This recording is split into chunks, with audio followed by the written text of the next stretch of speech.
Most sim racers don't know about this title, which gives you arguably the best VR experience you can get in sim racing. And I'm going to show you in this video an astonishing race that I think is going to encapsulate the sort of racing you can have here as I dive up the inside at Sandoval in Monaco, no regrets. Now we are driving at Monaco, a circuit I've been to many times. I've even done a hot lap at Monaco, I've walked the whole circuit. Like, I know this track actually better than any track in the world, even better than, say, like Brands Hatch where I've driven or Silverstone where I've driven. I've walked Monaco so many times, I really know it. Even doing this little like weave here to avoid the bump, that maybe is a bit extra. Now this title, I've never really actually before really tuned it in for virtual reality. I've always kind of jumped in just to check how it is, but this time I really took the time to tune it, and as you can see, I'm running a buttery smooth frame rate.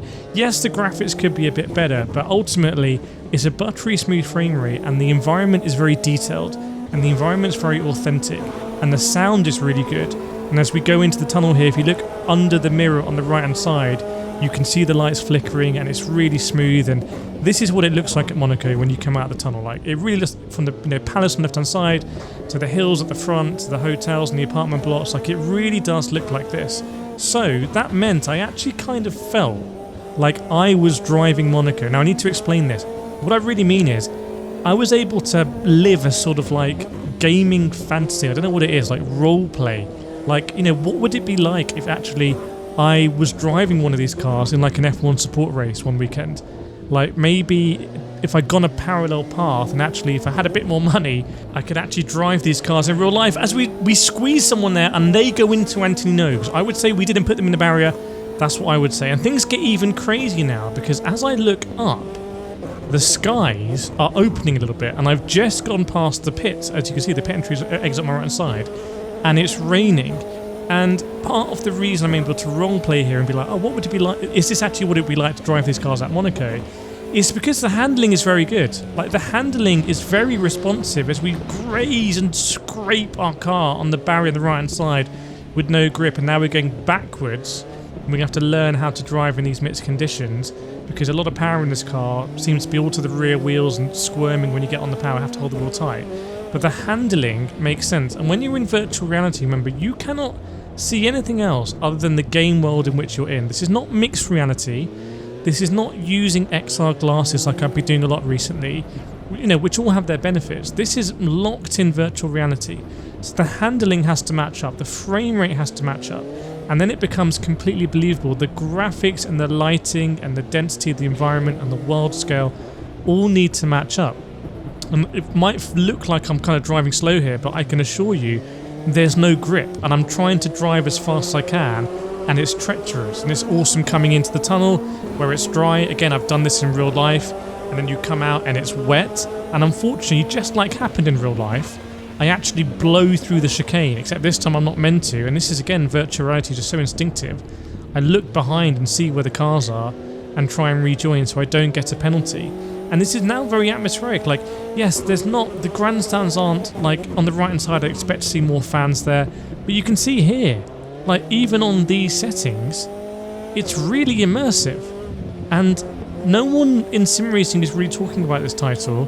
No one is really, it's not one that comes up. When you have big celebrities, streamers who will stream, you know, racing games, they'll do iRacing, maybe they'll do Le Mans Ultimate, you know, maybe in the future they'll do a set course of Evo, a set course of Rally or something. But no one's talking about this game, which is Automobilista 2, which is 6 years old by this point, almost to the day as I make this video, but it's utterly fantastic. And we're going to come into the pits here and try and get onto wet tyres, and I'm going to show you what it's like on wet tyres.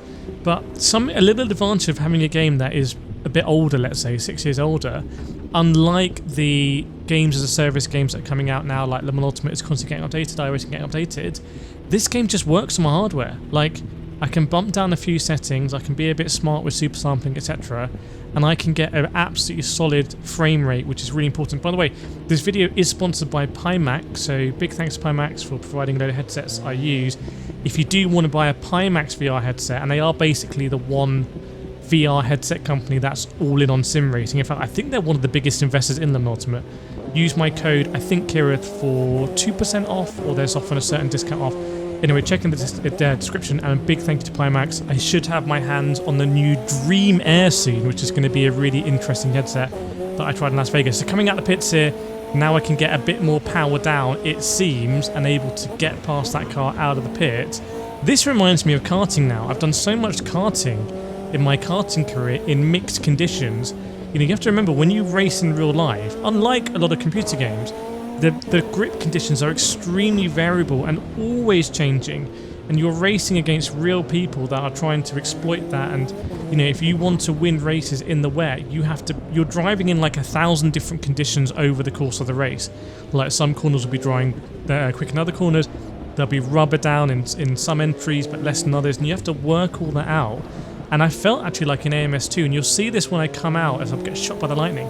As I come out in the tunnel here, I feel like I can actually kind of see a wet line, which is really interesting because visually I often can't see that in other games. Now, whether it makes too much of a difference, I'm not sure, as we brake late here but not too late. And we're running out of time if we want to win this race with a gentle nudge to the leader, who then scoots off. So I'm struggling here to be competitive. I'm going to have to raise my game. The helicopter left-hand side definitely wouldn't be flying with that lightning, I reckon. But it's extremely atmospheric. Even the rain, like, coming in sideways.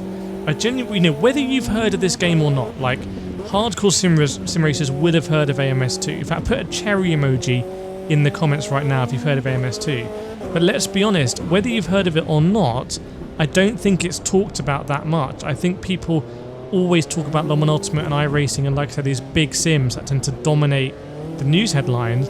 And AMS2 might not have the biggest team behind it or the biggest publisher, but fundamentally the game is the game, and this is working fantastically. And I am using here my SimuCube 2 Pro and also the SimuCube Active pedals, and that's all working, which is absolutely fantastic. Now, this is a lap, by the way. If you watch the video this far, you want to see, can we actually win this race as we go up the hill in Monaco? Rain is driving down. I'm properly in it. I had a fan on in my room because it's quite hot at the moment in the UK, and that kind of gave me into that vibe of like feeling like I'm travelling at speed. If I put a mister out, can you imagine how good this would be if I put like wet mist in the room as well? Think about going up the inside here, but don't want to do it. If I crash into the guy ahead, try and do an overtake, I'll get a penalty. So I can't afford it as we think about going up the inside as well, and I'm going to turn in, but can't quite do it. And now already I'm running out of corners. We're not going to be able to get something done before the tunnel now, as the last Granton here. This area has changed, by the way, in Monaco in real life now. They've extended the harbour out the left-hand side, which is quite cool. Coming through the tunnel, and we don't have the best exit, so it's not looking too promising. But then I commit here, and I little shake of the head, almost like telling myself that we're going to brake as late as possible, and somehow we just about get that stop. But now my attention turns to the mirrors. You can see left mirror and right mirror. I can physically see the car there, and they're gaining, and I don't want to smash into the barrier. I don't know where they are now. I'm trying to use the force. They look to be like they might even be on my outside. Oh, they've overtaken me, but they've hit the barrier. What insane drama. And we go through here, and I'm going to try and bully them out to get to the curb. Who could predict that? I'm telling you, this is properly good racing. It's a properly good 10 minutes of my life. Like, this is a lot of fun. In virtual reality, everything's running smooth. The PC's handling it. It's no drama. The sim is like really well made for VR. And we're actually going to win the race. And I feel good. I feel good. You can see I'm chuffed. I'm chuffed to bits. So I want to know how you feel. Did you know about this sim? What do you think of AMS2? Do you want to see me do more content on here? Let me know, and I'll see you in the next video.